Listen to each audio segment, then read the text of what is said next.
বাংলাদেশ পুলিশে দুর্নীতির বিরুদ্ধে জিহাদ ঘোষণা করবে এবং দুর্নীতির বিরুদ্ধে হুইসেল ব্লোয়ার হিসেবে দায়িত্ব পালন করবে। একটা সময় দুর্নীতির বিরুদ্ধে জিহাদ ঘোষণাকারী বাংলাদেশ পুলিশের সাবেক আইজিপি বেনজির আহমেদের বিরুদ্ধে এখন হাজার হাজার কোটি টাকার দুর্নীতির অভিযোগ। বিভিন্ন সভা সেমিনারে দুর্নীতির বিরুদ্ধে কথা বলে বাস্তবে দুর্নীতির সম্রাট হয়ে উঠেছেন এই পুলিশ কর্মকর্তা। জোর পূর্বী নিয়েছে, জমিটা দেবো না, এত কষ্টের পর জমিটুক করছিলাম, বাড়ি কষ্টে জমিটুক দিয়েই আর যাই নাই ও দ্বারা। 2022 সালের 30 সেপ্টেম্বর চাকরি থেকে অবসর নেন বেনজির আহমেদ। বিভিন্ন আয়োজনের মধ্য দিয়ে সম্মানের সাথে বিদায় দেওয়া হয় বেনজির আহমেদকে। কর্মজীবন থেকে অবসরে গিয়ে যখন জীবনের বাকি সময়টা পরিবার পরিজন নিয়ে শান্তিতে কাটিয়ে দেওয়ার কথা ছিল, তা না হয়ে বর্তমানে হাজার কোটি টাকার দুর্নীতির দায় এখন বেনজির আহমেদের কাঁধে।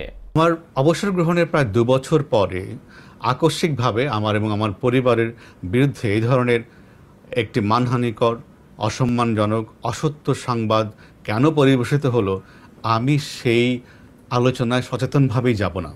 এবং আমার যে সমস্ত সম্পত্তি, সহায় সম্পত্তির মিথ্যা বর্ণনা দেওয়া হয়েছে সে এবং যেগুলো আমি আজকে স্পষ্ট করেছি যে এই ধরনের কোনো সম্পত্তি বা তাদের বর্ণনা মতে, পত্রিকায় প্রকাশের সংবাদের বর্ণনা মতে এই ধরনের কোনো সম্পত্তি যেগুলো বলেছি আমাদের নাই, যদি কেউ প্রমাণ করতে পারেন তাহলে আমার এবং আমার পরিবার হাসি মুখে সেই ব্যক্তিকে বা সেই গ্রুপকে আমরা সেই সম্পত্তি বিনা পয়সা লিখে দেব।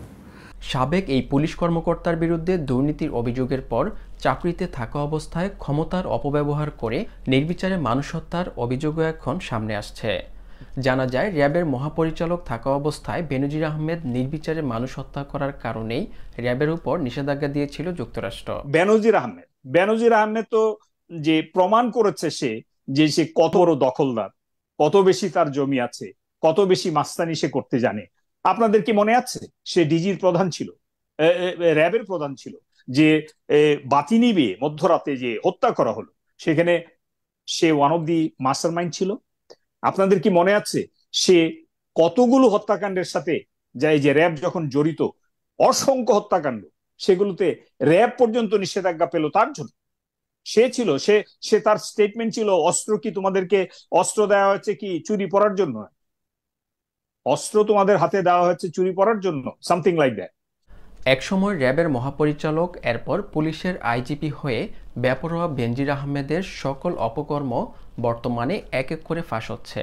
চলতি বছর 31শে মার্চ বাংলাদেশ প্রতিদিন এবং কালের কণ্ঠ পত্রিকায় বেনজির আহমেদের দুর্নীতি নিয়ে একটি অনুসন্ধানী প্রতিবেদন প্রকাশ করা হয়। প্রতিবেদনে বলা হয়, বেনজির আহমেদ তার সম্পূর্ণ চাকরি জীবনের বেতন ভাতা বাবদ মোট 1,84,89,000 টাকা আয় করলেও গোপনে সম্পদের পাহাড় গড়ে তুলেছেন।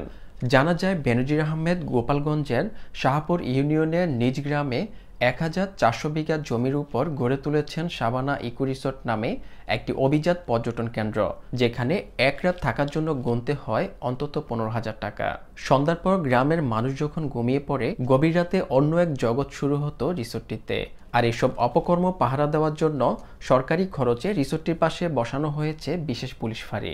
শুধু এই একটি রিসোর্টই নয়, পুলিশের সাবেক কর্মকর্তা তার স্ত্রী ও 2 মেয়ের নামে সম্পদের পাহাড় গড়ে তুলেছেন। শুধুমাত্র নিজ এলাকার প্রতিষ্ঠানগুলোতে 500 কোটি টাকার বেশি বিনিয়োগ করেছেন বেনজির আহমেদ।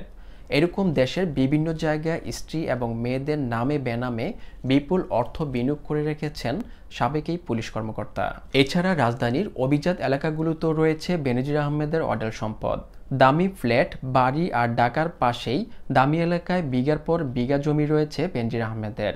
2 মেয়ের নামে বেস্ট হোল্ডিং ও 5 তারকা হোটেল লা মেরিডায় রয়েছে 2 লাখ শেয়ার। পূর্বাচলে রয়েছে 40 কাঠা সুবিশাল জায়গা জুড়ে ডুপ্লেক্স বাড়ি, যার আনুমানিক মূল্য কমপক্ষে 45 লাখ টাকা। একই এলাকায় রয়েছে 22 কোটি টাকার মূল্যের আরও 10 বিঘা জমি। সংবাদ মাধ্যমে বেনজির আহমেদের এইসব দুর্নীতির কথা প্রকাশের পর তার সকল সম্পদ জব্দ করেছে আদালত। এরই সাথে তার সম্পদের উৎস নিয়ে অনুসন্ধান করছে দুদক। অনুসন্ধানে দুর্নীতির প্রমাণ পেলে গ্রেপ্তার হতে পারেন একসময়ের সর্বোচ্চ ক্ষমতাশীল সাবেক এই পুলিশ কর্মকর্তা।